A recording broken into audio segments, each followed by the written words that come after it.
মাগরিবের আজানের অপেক্ষায় এক মুঠো মুড়ি সামনে নিয়ে বসে আছেন বেদনা বেগম। তবুও সৃষ্টিকর্তার প্রতি কৃতজ্ঞতায় কমতি নেই। ইফতারে মুড়ি খেলেও অনিশ্চিত সেহেরি।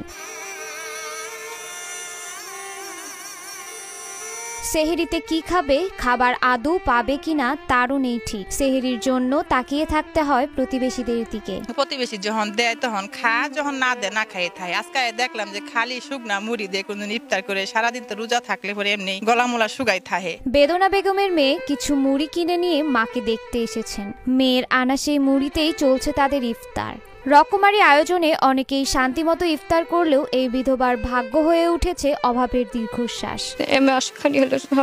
মারা গেছে, যদি কষ্টের মধ্যে আছে, কষ্টের মধ্যে চলতে আসি, ঠিক মতো খাবার হয়নি, কি মতো চলাফেরা করা হয়নি। জামালপুরের মেলান্দহ উপজেলার কুলিয়া ইউনিয়নের চিনিতুলা পশ্চিম পাড়ার ইউসুফ আলীর সাথে প্রায় ৪৫ বছর আগে পারিবারিকভাবে বিবাহ বন্ধনে আবদ্ধ হন বেদনা বেগম। স্বামী ইউসুফ আলী পেশায় ছিলেন জেলে। মাছ ধরে ও বিক্রি করে চলত তাদের সংসার। সে ১ মাস আগে চিকিৎসা বেগর, টাকা বেগর, পয়সা বেগর, চিকিৎসা করতে পারেনি, মারা গেছে। ৩ মেয়ে রয়েছে তাদের, বিয়েও দিয়েছেন তাদের। প্রায় মাস দুয়েক হলো চিকিৎসার অভাবে মারা যায় বেদনা বেগমের স্বামী। স্বামী মারা যাওয়ার পর থেকে ষাটোর্ধ্ব এই বিধবার জীবনে নেমে আসে চরম দুর্ভোগ। একবেলার খাবার জোটানোও কঠিন হয়ে পড়েছে তার জন্য। খেয়ে না খেয়ে কাটছে তাদের দিন। কষ্ট করে মারা গেল। এই অভাবের দিনেও লোকলজ্জার ভয়ে কারো নিকট হাত পাতেন না বেদনা বেগম। প্রতিবেশীরা কেউ যদি নিজে থেকে দয়া করে কিছু খাবার দিয়ে যায় তবেই অন্ন জোটে তার, নয়তো অনাহারেই কেটে যায় দিন। সরকারের জন্য, আল্লাহর জন্য আমাকে সাহায্য করে, তাহলে আল্লাহ চলবে।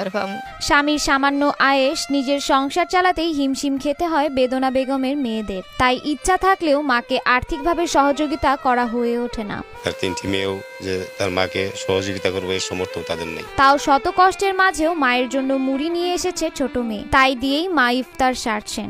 আমার স্বামী গরিব মানুষ, চলাচল করা হয় না। প্রতিবেশীরাও সবাই সব সময় খেয়াল হয়তো রাখতে পারেন না বেদনা বেগমের। নিজেদের সংসারের চাপে তার কথা প্রায় সময়ই ভুলে যান তারা। আবার স্বাদ থাকলেও সাধ্য নেই অনেকের। প্রতিবেশী যারা আছে সবসময় তো সবাই কাজেও ব্যস্ত থাকে, সবাই তো সবসময় কেউ ঋণে থাকে না। নিজের ভিটে মাটিও নেই এই অসহায় বিধবার। স্বামীর রেখে যাওয়া অন্যের জমিতে একটু মাথা গোজার আশ্রয় রয়েছে কেবল। বিনা চিকিৎসায় ইউসুফ আলীর মৃত্যু ও বিধবার এই অসহায়ত্বে স্থানীয়রাও ব্যথিত।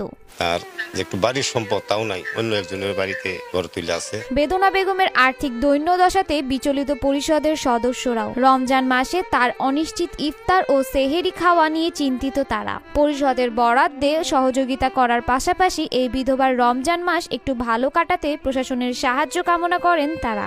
এই রমজান মাসটা খুব কষ্টে দিন পাট কাটাইতেছে। আমাদের পরিষদের পক্ষ থেকে যা